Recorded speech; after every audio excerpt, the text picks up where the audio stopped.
Ben voilà, vous n'êtes pas sans ignorer que nous avons subi de graves inondations dans le Val de la Vesdre. Ces inondations posent de multiples problèmes et de multiples questions. Parmi celles-ci, il y a des questions qui sont d'ordre écologique et environnemental. Il y en a qui sont d'ordre économique et social. Et elles feront l'objet en fait de cafés politiques ultérieurs. Donc dans les prochains... Suivez notre page Facebook, bon, vous la suivez déjà, donc tout va bien, mais suivez notre page Facebook pour être au courant de nos futurs cafés politiques sur ces questions-là. Et aujourd'hui, on va se concentrer donc sur les questions plutôt d'ordre sanitaire, médical et psychologique. Pour ce faire, nous avons la chance d'avoir deux invités de choc, à savoir Martine Haas, qui est psychologue et coordinatrice du réseau de santé mentale de l'Est, le RESM, ça se dit RESM ou RESME? RESME. RESME. Bon, voilà.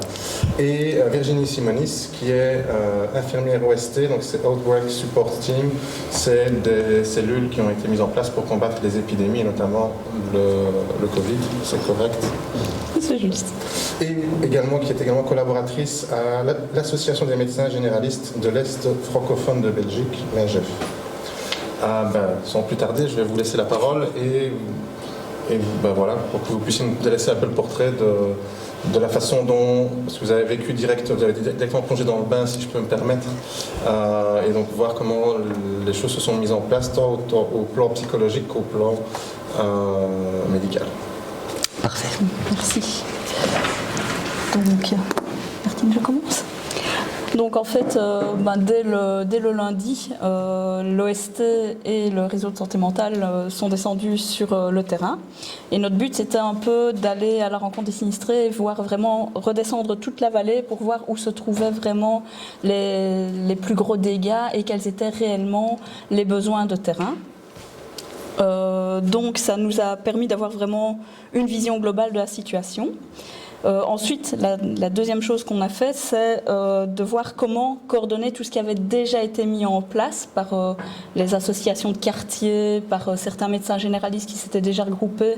Donc voilà, et voir un petit peu comment gérer ça, parce que tout le monde faisait un peu sa popote dans son coin, mais ce n'était pas très simple de savoir qui faisait quoi en réalité. Donc ça a été vraiment une des premières actions qu'on a essayé de faire et de mettre en place. Alors via l'AGEF, c'était surtout pour faire la gestion des médecins généralistes qui avaient perdu leur cabinet, de ceux qui avaient encore du matériel et qui pouvaient reprendre un peu le relais, et la gestion des pharmacies, puisque le gros problème face auquel les gens se sont retrouvés, c'est de ne plus avoir leurs médicaments. Donc ça peut être très embêtant. Et en même temps, mettre sur pied des petits groupes d'infirmières volontaires qui pouvaient aller vraiment dans les rues et voir les premiers blessés et appliquer les premiers soins ou dire voilà, non, ça c'est un peu plus grave et on va aller vers un centre médical entre guillemets qui avait été mis en place à plusieurs endroits de la vallée. Donc voilà, je vais te laisser dire au niveau de santé mentale. Et dans ce cadre-là, effectivement, ce qui nous semblait important, c'était de combiner les forces qu'on avait, donc de réagir très vite en commun. Donc c'était effectivement une coordination qui manquait. Du côté de la santé mentale aussi, il y avait une série de partenaires de la santé mentale, des institutions, mais également des psychologues, également des équipes mobiles, etc., qui se sentaient concernés et qui souhaitaient apporter leur aide. Et là aussi, on a vite remarqué qu'il y avait un besoin de coordination et de communication. Tout le monde au départ, dans les premiers jours, courait un peu à gauche et à droite sans avoir vraiment un plan précis. Et on a décidé alors de se mettre ensemble, le côté médical, le côté social, le côté psy, donc le RESM, l'AGEF, mais également le relais social urbain Verviers-Tois. C'était le troisième partenaire qui n'est pas là ce soir, mais qui était également là dès le départ, pour faire accompagner les infirmières de personnel social, mais également de psychologues. Il y a tout un travail de maraudage qui a été fait. Évidemment, dans un premier temps, ce n'était pas un travail psy qui a été mis en place, c'est un travail de soutien, un travail d'écoute et un travail de rencontre vraiment auprès des gens. Donc c'est vraiment aller de porte en porte, de frapper à chaque porte et de rassembler au soir même les informations, voir un peu la situation dans les 4 sites. On a vraiment travaillé sur les 4 sites Verviers, avec Anzivalp, Pasteur, Theux et Labour. C'était 4 sites différents, 4 gestions tout à fait différentes, et de voir effectivement les personnes qui demandaient, nécessitaient une certaine vigilance. Et attention, là il y a un risque potentiel pour plus tard. Il y a déjà dès le départ un dysfonctionnement dans la manière de réagir par rapport à la situation. Oui. Alors, au niveau médical, par contre, ce qui était le plus important au tout départ, c'était vraiment de pouvoir refaire des ordonnances et récupérer les médicaments qui malheureusement manquaient. C'était aussi de regarder un peu les plaies, faire des pansements adéquats. Il y a eu quand même pas mal de problèmes avec les hydrocarbures qui se sont retrouvés dans les eaux, puis les gens ont pataugé pour, je vous explique pas, pour remettre les maisons un petit peu plus au sec. Et puis il y a eu pas mal de plaies, des grosses coupures qui nécessitaient aussi parfois une revaccination tétanos. Et puis plus tard, alors, au bout d'1 ou 2 semaines, quand les eaux se sont retirées, on a eu plutôt tout ce qui était problème de moisissures sur les murs, donc les gens qui ont relavé les murs mais sans mettre masque et gants, donc qui ont inhalé certaines moisissures. On a eu des problèmes de légionellose, on a eu peur d'avoir des cas de leptospirose qui sont des pathologies qui malheureusement ne sont plus tellement connues de nos médecins puisque ce sont des pathologies qu'on retrouve hyper rarement. Donc ce qu'on a fait, c'est qu'on a repris toutes les recommandations pour ces pathologies et on a renvoyé à tous les médecins du territoire de l'Est francophone des informations sur ces pathologies et à quoi faire vraiment attention s'ils avaient des patients qui se présentaient avec tel ou tel symptôme. Ce qu'il est important de dire aussi, c'est que les psychologues aussi étaient informés de toute une série de symptômes auxquels ils devaient être attentifs. Tu parlais tout à l'heure des hydrocarbures. C'était effectivement voir est-ce qu'il y a effectivement des problèmes de brûlure au niveau des mollets, au niveau des pieds, voir s'il y avait des problèmes de morsure, etc. Donc c'est vraiment un travail, j'ai envie de dire, commun et mutuel qui a été mis en place. Et quand effectivement des psychologues rencontraient des personnes qui avaient des problèmes de soins qui n'étaient pas fournis, c'était à eux effectivement de renvoyer donc, du côté médical alors pour qu'il y ait vraiment un suivi complet des personnes. Il y a tout un travail aussi de voisinage qui a été fait, donc il y avait plusieurs types de réactions dans les premiers jours et les premières semaines.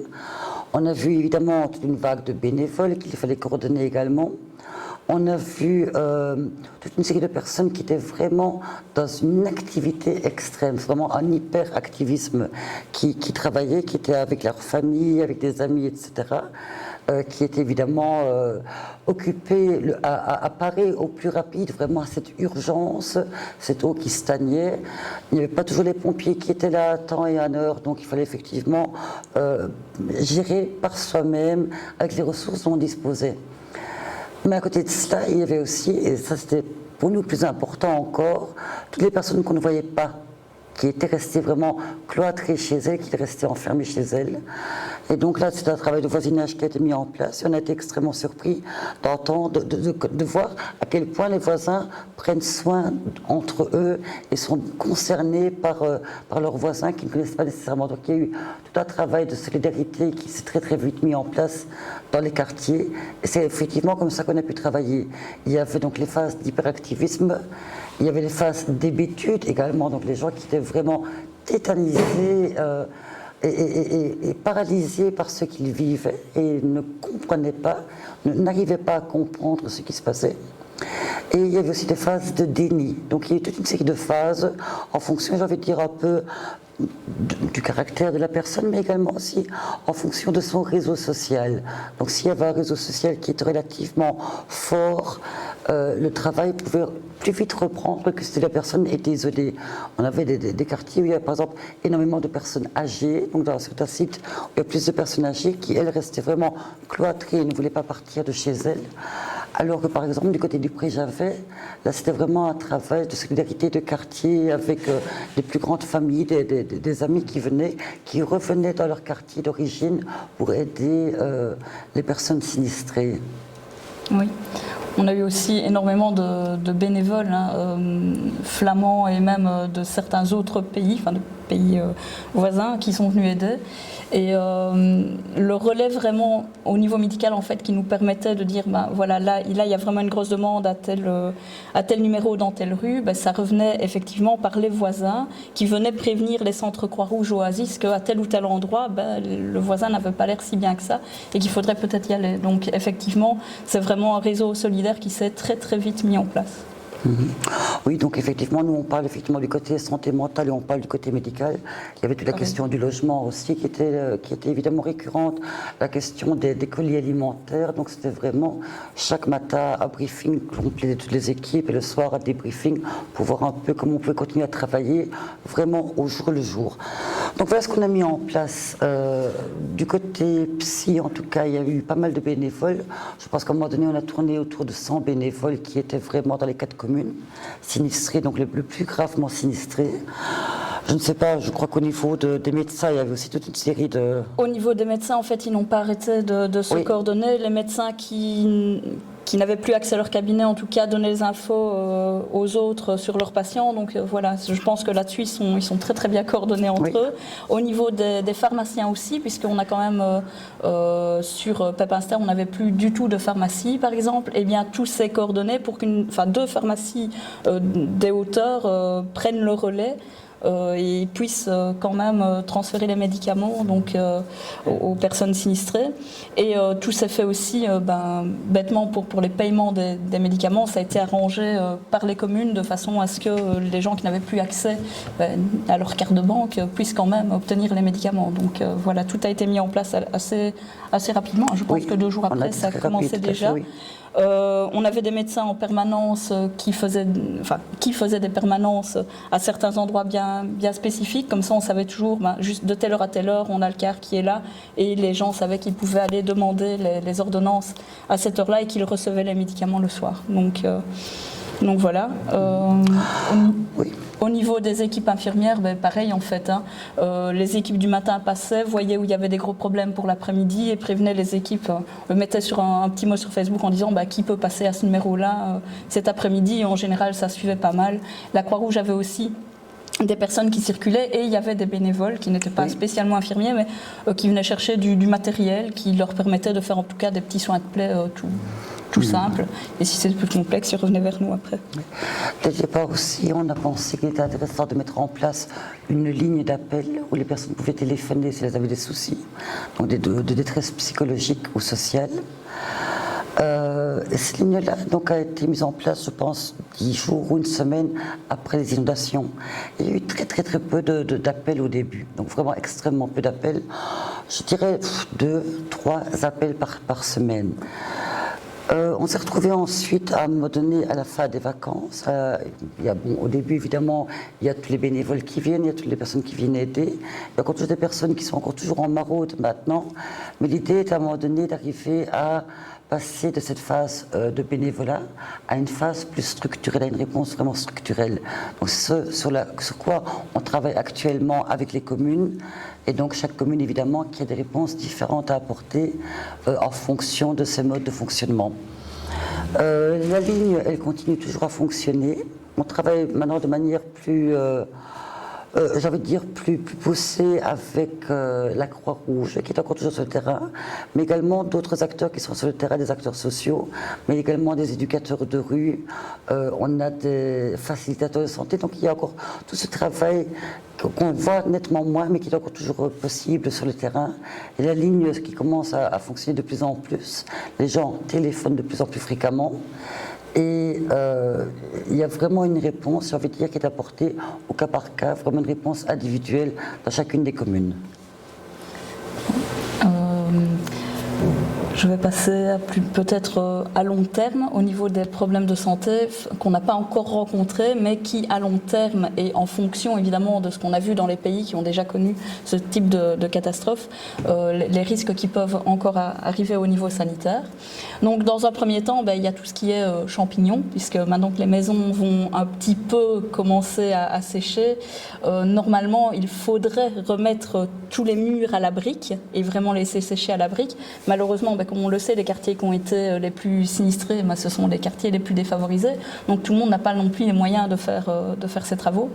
Donc du plâtras qui sèche et qui a pris vraiment des eaux usées et sales, malheureusement ça ne sèche pas de façon saine et il y a un gros risque d'aspergillose. Donc c'est une moisissure, c'est un champignon, une moisissure qui va attaquer les personnes les plus fragiles, donc les personnes qui ont des cancers, qui ont un système immunitaire un petit peu défaillant, donc des personnes qui ont la mucoviscidose, des greffés, des personnes sous corticothérapie, les asthmatiques, et qui provoquent des problèmes bronchopulmonaires et des problèmes de sinus. Donc voilà, ça provoque des difficultés respiratoires, de la toux, des sifflements, et donc ce n'est pas toujours facile de distinguer cela de l'asthme. C'est la raison pour laquelle tous les médecins généralistes vont encore recevoir des petits folders avec vraiment tous les signes auxquels ils doivent être attentifs, parce que ce sont des signes qui malheureusement peuvent être autre chose que les pathologies qu'ils diagnostiquent habituellement. Donc ensuite, il y a un deuxième champignon dont on entend beaucoup moins parler parce qu'il est vraiment très très peu fréquent, c'est ce qu'on appelle la mycotoxine. Donc ça provient des denrées alimentaires qui n'auraient pas été bien conservées, entre autres les céréales et les pâtes. Si elles sont conservées en milieu trop humide, il y a un risque que ça se dégrade et donc que ce champignon se développe. Et donc le problème de ce champignon, c'est qu'il résiste à la cuisson et à la stérilisation. Donc si on peut dire, si des personnes qui nous écoutent conservent ce type de céréales dans un milieu humide, jetez et rachetez, ne prenez pas de risque, même si effectivement c'est très rare. Mais voilà, ça peut arriver.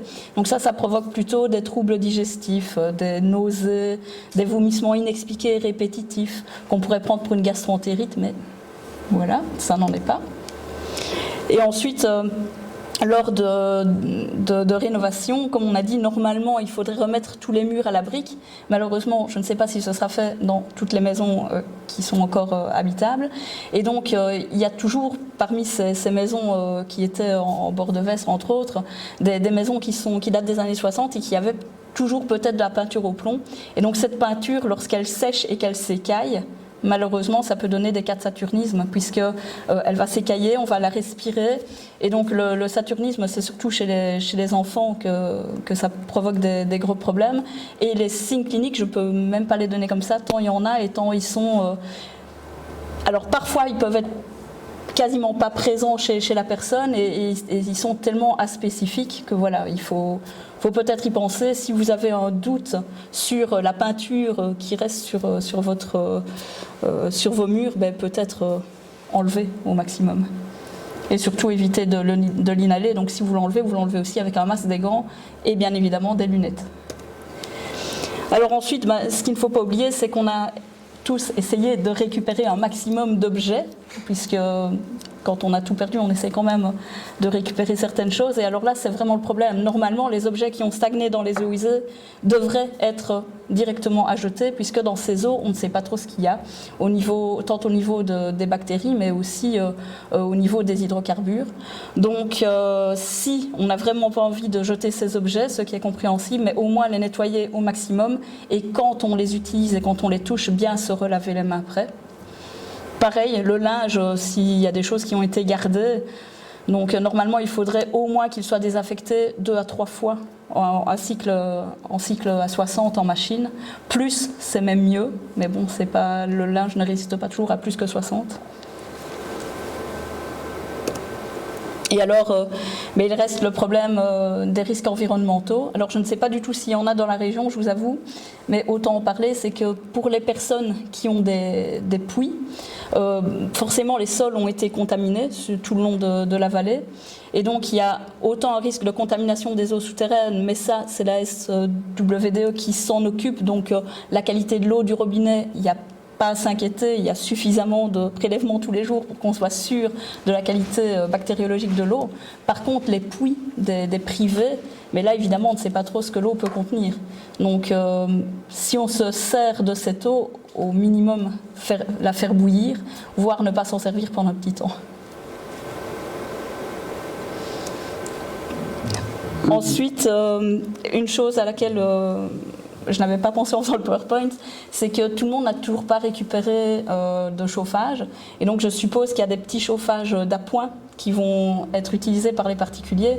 Et donc ce qu'il ne faut pas oublier, c'est que ces petits chauffages d'appoint, c'est effectivement mieux que rien, mais il y a le gros problème, c'est le risque d'intoxication CO. Et donc l'intoxication CO, ça tue chaque année en Belgique, donc pensez-y. Si vous êtes dans une pièce qui n'est pas aérée et si vous êtes en train de vous endormir petit à petit pour une raison bizarre, donc pas parce que vous êtes en train de faire une sieste, et bien à ce moment-là, pensez à intoxication CO, ouvrez tout et sortez de chez vous. Et là, des pompiers ont de quoi venir vérifier si ce n'est pas ça.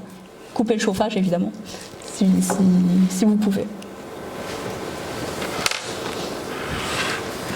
Je te passe la parole pour l'aspect psychologique. Attends, où est-ce que j'étais arrivée? C'était où? Tu es mal parti. C'est en bas, oui. À gauche. Là? Ah, oui. Voilà. Ah oui.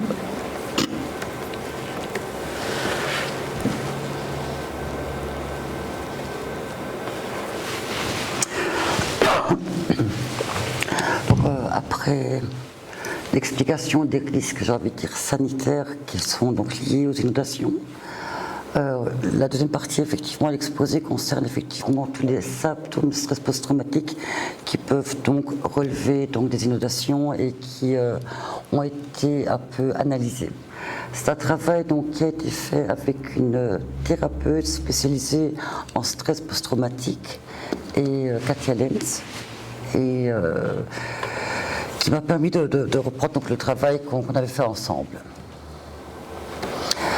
La première chose qu'on entend régulièrement, c'est la question que les gens se posent, c'est de se demander si leurs réactions sont normales. Dire, voilà, je réagis bizarrement, ou bien mon mari, ou ma famille, etc. Est-ce que c'est normal? La première réponse à donner, c'est que les réactions sont normales, mais que c'est la situation qui est anormale. Et je crois que là, il faut vraiment rassurer les personnes. Les personnes ne sont pas rassurées, elles ont besoin de comprendre ce qui se passe et elles ont besoin de pouvoir mettre des mots sur ce qui se passe. Comme j'expliquais, il y a eu différentes phases. Il y a cette phase maintenant de creux dans lequel elles se trouvent.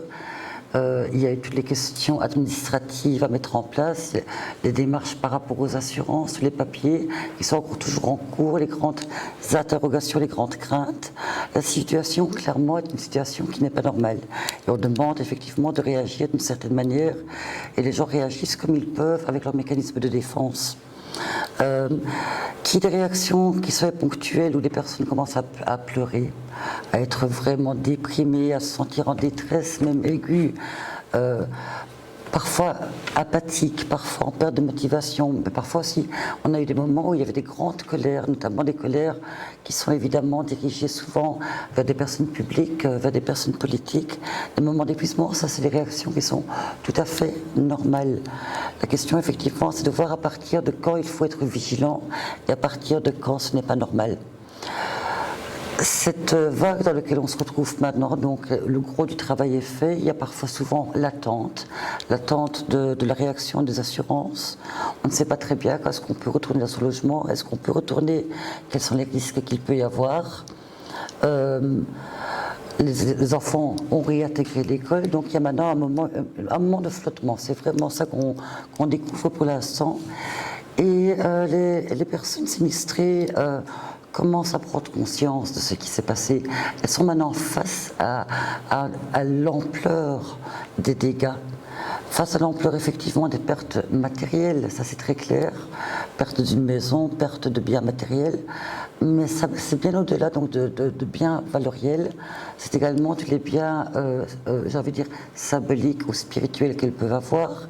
C'est des photos, des albums de photos, des premiers pas des enfants, des parents qui sont décédés, des diplômes, quelqu'un qui avait une collection de modélisme de petits bateaux, quoi, qui a tout perdu, quelqu'un qui avait une cave à vin, donc tout ça, tout ce qui constitue en fait une vie et un souvenir.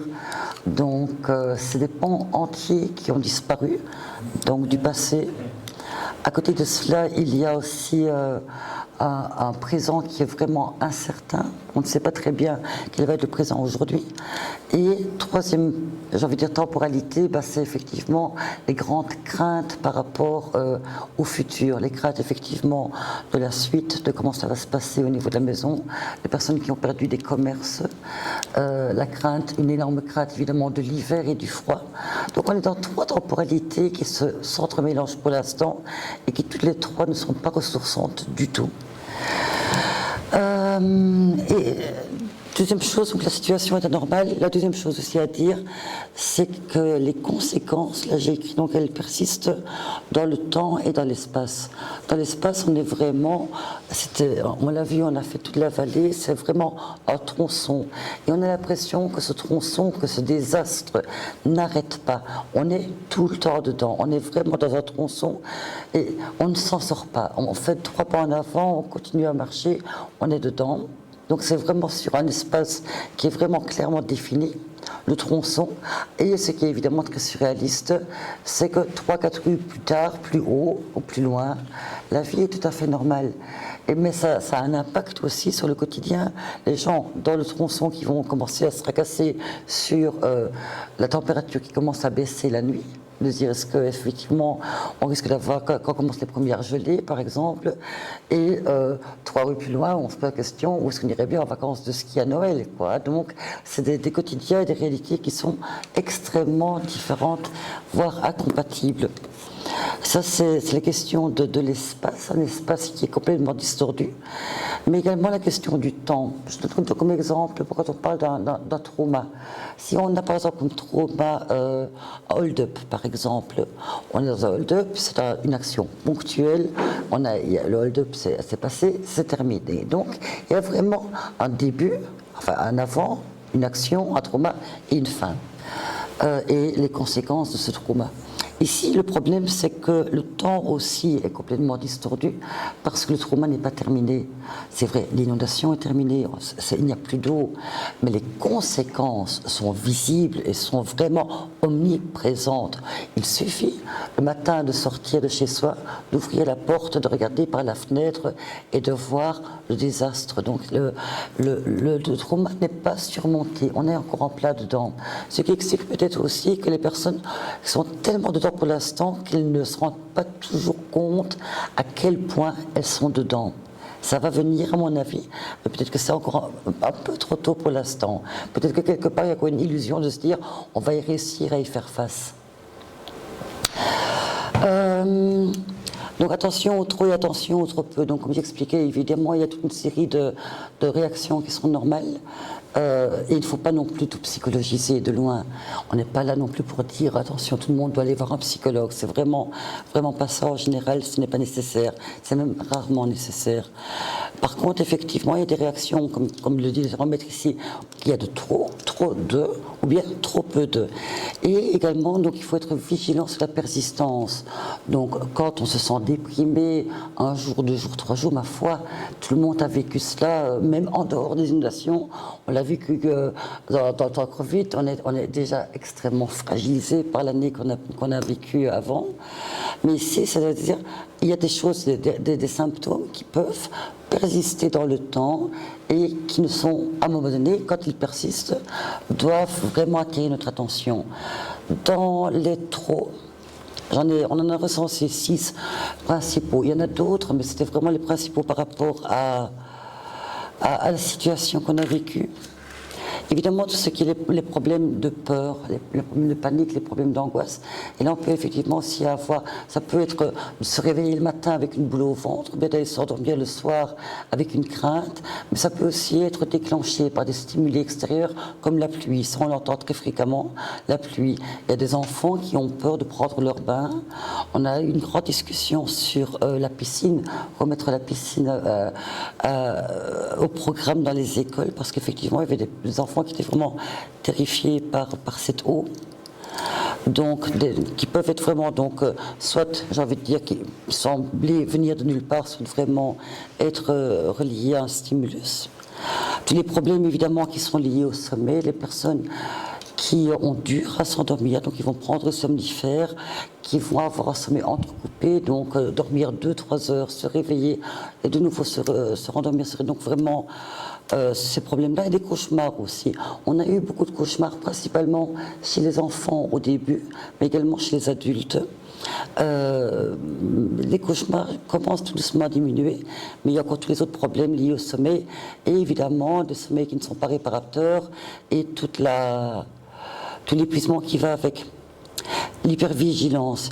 Donc l'hypervigilance, on entend parler effectivement, c'est quelque part avoir des mouvements de sursaut, des mouvements de peur. Donc vraiment, on est subitement inquiet ou bien on sursaute à un bruit par exemple. Donc vraiment cette hypervigilance qui provient, on ne sait pas très bien d'où. Les tensions corporelles, il y a beaucoup de personnes qui nous disent qu'elles ont mal, elles ont très mal à la nuque, au bras, au dos. Qu'est-ce qu'il y a encore? Les maux de tête, évidemment aussi. Mais la mâchoire est très crispée, par exemple. Il y a des gens qui ont dur de parler correctement, tellement leur mâchoire est crispée. Ou des personnes qui vont, par exemple, subitement commencer à crisper très très fort leurs poings. Ça s'explique en fait, donc cette tension, elle vient effectivement, elle découle directement d'une inondation où tout le monde était tendu, donc les muscles étaient vraiment hyper tendus. Et ils n'ont pas eu le temps, l'occasion de se détendre. Et cette tension-là, elle commence maintenant à avoir des conséquences vraiment au niveau de la douleur. L'irritation est un des symptômes principaux de stress post-traumatique et on entend d'ailleurs de manière de plus en plus régulière malheureusement des problèmes d'agression verbale. Parfois aussi des premiers problèmes d'agression corporelle. Les gens sont vraiment sur leurs nerfs, sont vraiment ce qu'on appelle les cocottes minutes, là, donc vraiment prêts à exploser, très très très vite irrités, très vite en colère, pour en rien. Le revécu, les flashbacks, donc c'est simplement de revoir régulièrement des images, des odeurs, des bruits, etc. Donc vraiment avoir ces images qui reviennent. Il y a des personnes qui ne sont plus capables d'emprunter une route aujourd'hui parce que ce qu'elles voient, elles voient l'eau sur la route, elles voient l'eau qui leur parle, le passage, alors que ça date d'il y a d'environ 10 semaines. Mais donc il y a ces images récurrentes. Tout ça c'est de trop, c'est des symptômes de trop. Auquel il faut être vigilant. Mais il y a également les symptômes du trop peu qui sont tout aussi problématiques.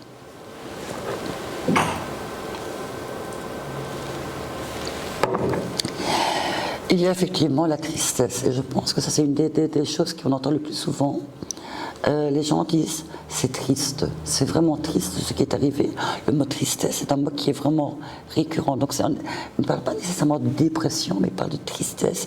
Et c'est une tristesse qui commence à devenir vraiment, vraiment collective sur les différents sites de sinistres. Les pensées en boucle. Donc vous avez imaginé vraiment le disque rayé dans votre tête, vous pensez et repensez à la même chose.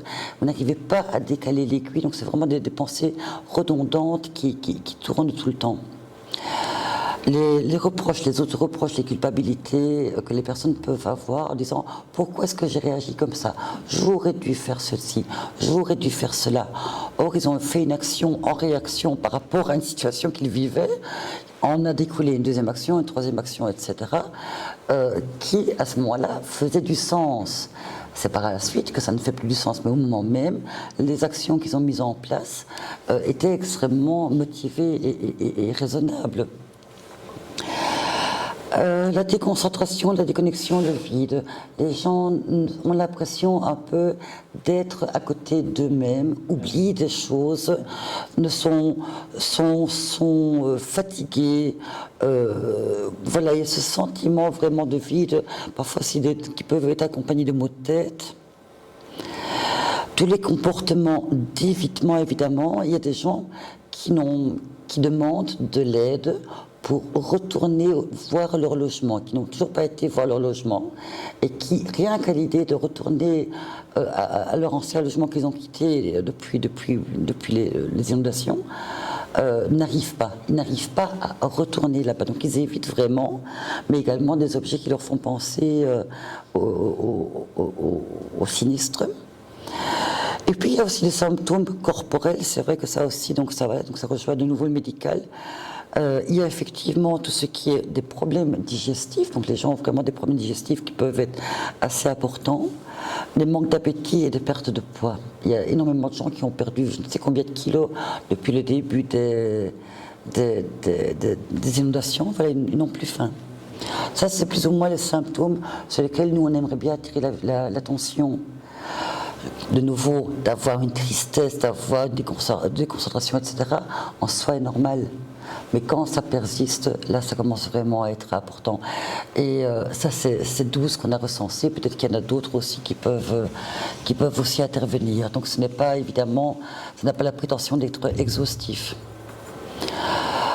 Alors, autre vigilance à accorder donc, par rapport aux symptômes, et un risque qui pour l'instant est de plus en plus fréquent, c'est les surconsommations. Et les gens s'en rendent bien compte. Pendant la journée, ils sont actifs, ils travaillent, ils ont de quoi s'occuper. Et le soir, ils commencent à boire. Et ils boivent de plus en plus. Donc on a des gens qui téléphonent en disant « j'ai un problème, je bois vraiment, vraiment de trop, je m'en rends compte ». Ils se rendent compte de ce problème-là. Les médicaments, ça c'est évidemment aussi un énorme problème. Donc tout ce qui est benzo, donc tout ce qui est anxiolytique, antidépresseurs, somnifères, etc. Qui est une consommation ponctuelle pour surmonter des états d'anxiété, je pense qu'il n'y a absolument rien à redire contre cela. C'est un médicament qui fonctionne bien, qui aide bien. Le problème, c'est qu'au plus ils vont en prendre, au plus il y aura un risque de dépendance, au plus les médicaments vont être peu efficaces, donc il faudrait effectivement augmenter la dose. Et notamment au niveau des anxiolytiques, on a ce qu'on appelle l'effet paradoxal, quand à un moment donné on en prend de trop. Donc je pense que la dépendance est acquise après 2 semaines, c'est ça ? 15 jours, oui. 15 jours, c'est ça. On oublie de le dire, quoi. Mais c'est que si on en prend de trop, on devient encore plus anxieux qu'avant, quoi. Donc la moindre chose, on commence à pleurer, à fondre en larmes. Voilà. Ça, c'est vraiment l'effet paradoxal des médicaments anxiolytiques. Et les drogues aussi. Donc on a pour l'instant énormément de consommation de drogue, mais aussi chez les jeunes et chez les jeunes parents, les jeunes adultes. Donc il y a les méthamphétamines, il y a l'ecstasy et pas mal de cocaïne aussi qui circule aussi chez les jeunes, avec évidemment pour les jeunes tout ce qui concerne évidemment des problèmes de prostitution qui sont liés au fait de recevoir leur dose. On peut peut-être aussi ajouter qu'au niveau des benzodiazépines, à partir du moment où vous ne vous endormez pas dans les quarts d'heure, vous avez dépassé les doses. Votre benzo ne sert absolument plus à rien. C'est plus la benzodiazépine qui vous fait dormir. Mais vous avez toujours ce sentiment d'avoir besoin de cette benzo pour dormir. Et finalement, les gens disent « Mais ça marche, au bout de 2 heures, je m'endors, c'est génial ». 2 heures, c'est plus la durée d'action de la benzo. Donc à ce moment-là, il est temps de retourner chez le médecin et de voir si on peut trouver un autre système que les benzos. Oui, tout à fait. Et là, effectivement, oui. Donc voilà, donc ça c'est les surconsommations. Il y a de plus en plus de gens qui téléphonent pour des problèmes de surconsommation. Alors effectivement, donc ce qui est fort important, c'est que les personnes ont des ressources. Et donc tout un travail qui doit être fait aussi, c'est de savoir donc surmonter tous les syndromes de stress post-traumatique, mais également pouvoir faire un deuxième travail qui est de se reconnecter avec des ressources dont elles disposaient antérieurement. Mais qu'elles ont oublié. Donc, c'est vraiment de dire, mais qu'est-ce que vous mettiez en place avant pour vous apaiser, pour vous sentir serein, qu'est-ce qui vous faisait du bien. Donc, c'est vraiment reconnecter avec l'avant. Et ça, c'est pour certaines personnes extrêmement difficile. C'est comme s'il y avait vraiment une scission entre les deux. Donc là, effectivement, c'est quelques exemples qui sont donnés, la détente, sortir de l'environnement, changer de visuel, changer d'environnement visuel, changer d'environnement de personnes aussi, parce qu'effectivement, on est toujours avec les mêmes personnes, donc là aussi, donc les discussions sont en boucle. Vraiment essayer d'avoir des alternatives. Ça se voit chez les enfants. On voit Oui. que les enfants qui ont repris l'école, en fait, ça leur a fait du bien parce qu'ils ont pu discuter entre eux.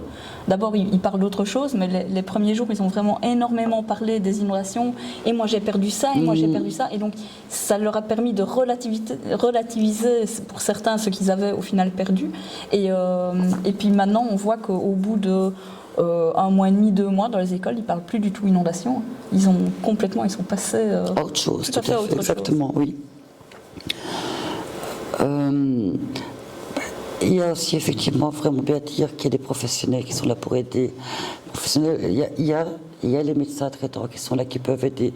Il y a tout un service de psychologues qui existe, tout un projet de psychologues de première ligne. Il y a des sophrologues, simplement pour se détendre, parce que je dis, les gens sont vraiment à cran, mentalement et physiquement. Il y a la ligne téléphonique dont je parlais, donc c'est une ligne qu'on a mis en place. Au départ, on pensait la mettre en place une demi-année, c'est un lapsus ça. Et finalement, on va la mettre en place probablement 1 an si on a les moyens pour le faire.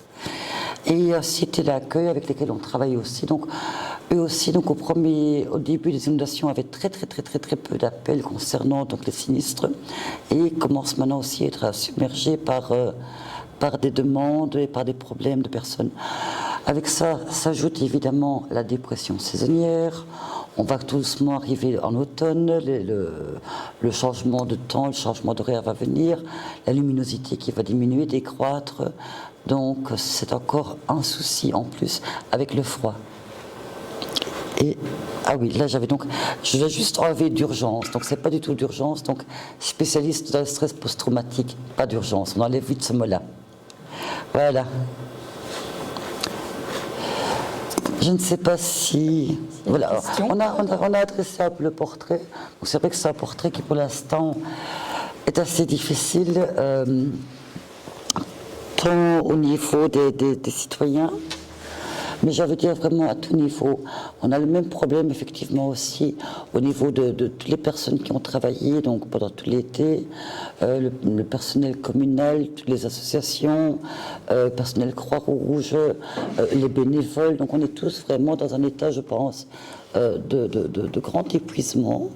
Et donc il n'y a pas que au niveau, enfin, il y a au niveau des citoyens, il y a au niveau des personnes qui ont aidé et au niveau des professionnels, il y a cet état d'épuisement qui commence vraiment à se faire sentir de plus en plus fort. Je partage. Tu partages. Et alors, je crois qu'on n'a pas eu de vacances, on n'a pas eu de... Voilà. J'espère qu'on ne vous a pas trop déprimé, c'était pas du tout ça le principe, c'était pas du tout l'idée. Extrêmement clair, extrêmement instructif. Mais je pense qu'il y a... Malheureusement pas nombreux pour faire semer la bonne parole, mais ce que vous avez dit est extrêmement important pour si on rencontre des gens Oui. ou si on a des discussions dans notre travail, voir comment réagir, c'est vraiment très intéressant. J'ai quand même une bonne nouvelle. Parce qu'on a quand même plusieurs baromètres ici sur le terrain, donc je travaille beaucoup avec les médecins pour savoir un peu comment ça se passe au niveau des médecins, donc si eux ont beaucoup de demandes. Et un autre baromètre, c'est aussi le service des urgences des hôpitaux. Pour l'instant, et je crois que ça c'est vraiment la bonne nouvelle qu'on a, on a très peu de tentatives de suicide. Donc on n'a pas une augmentation. Donc ça c'est évidemment toujours l'énorme crainte qu'on a. On l'a eu lors des confinements, on l'a évidemment aussi maintenant par rapport aux inondations. C'est de voir un pic d'augmentation de tentatives de suicide. On en aura probablement. On espère évidemment de faire tout un travail un maximum possible de prévention et d'essayer vraiment d'avoir le moins de dégâts possible. On a le problème, par exemple, Pasteur a commencé le 30 septembre, la démolition des maisons, 45 maisons qui vont être détruites. Ça, à mon avis, ça va certainement engendrer un stress collectif. Un stress collectif, un deuil collectif dans le village de la commune de Pepinster. Et ce sera la même chose du côté de Verviers aussi. Oui. Maintenant, le gros avantage ici, c'est qu'en donnant des clés, il y a peut-être certains signes ou symptômes de personnes proches qui peuvent vous alerter. Et donc, voilà, c'est toujours plus facile quand c'est un proche qui te dit écoute, j'ai remarqué ça, est-ce que tu ne penses pas que. Puis voilà, puis tous les médecins généralistes ont repris, maintenant, même si ce n'est pas dans leur cabinet, ils ont repris tous leur activité, merci. Donc je pense aussi que beaucoup de patients qui n'auraient pas envie d'aller tout de suite chez le psychologue peuvent passer par les médecins généralistes. Tout à fait. Qui en plus, pour certains, vivent la même chose, et donc c'est peut-être aussi vraiment un lieu d'échange intéressant. Alors vous avez été tellement complète que vous avez quasiment passé. En fait, je prépare toujours des listes de questions, vous avez quasiment tout parcouru déjà. Il y en avait juste une, vous avez dressé le portrait, un peu la façon dont les choses se sont organisées au début. Est-ce qu'il y a de base des plans catastrophes aussi, avec des routines, des protocoles qui existent, ou est-ce que c'est des choses... Alors, il y en a. Oui. Mais ça nous a appris cette catastrophe-ci nous a appris que ce qui était prévu n'était peut-être pas le plus adéquat, et que donc ça va nous permettre pour la prochaine fois en tout cas ça nous aura entraîné, voilà. Donc pour la prochaine fois, on est en train, il y a des cellules qui sont en train de se reformer pour justement revoir tout ce qui a dysfonctionné, tout ce qui n'a pas été assez vite, tout ce qui a été pris en charge par des gens qui à la base se sont retrouvés bêtement sur le terrain. C'était pas à eux de prendre ça en charge, et finalement pour pouvoir créer vraiment quelque chose qui se gère. Mais c'est un petit peu comme tout, c'est vraiment une catastrophe à laquelle on n'était pas du tout préparé. Donc c'est un petit peu, vous savez, quand les hôpitaux ou les SMUR et les pompiers prévoient des plans catastrophes, il y a entre guillemets des exercices qui se font. D'ailleurs, parfois, vous verrez le tunnel de Cointe fermé parce qu'il y a un plan cata exercice. Mais ici, on n'avait jamais exercé en grandeur nature ce genre de choses. C'est la première fois. Et donc, je pense vraiment que chacun a fait dans son coin ce qu'il pensait être le mieux.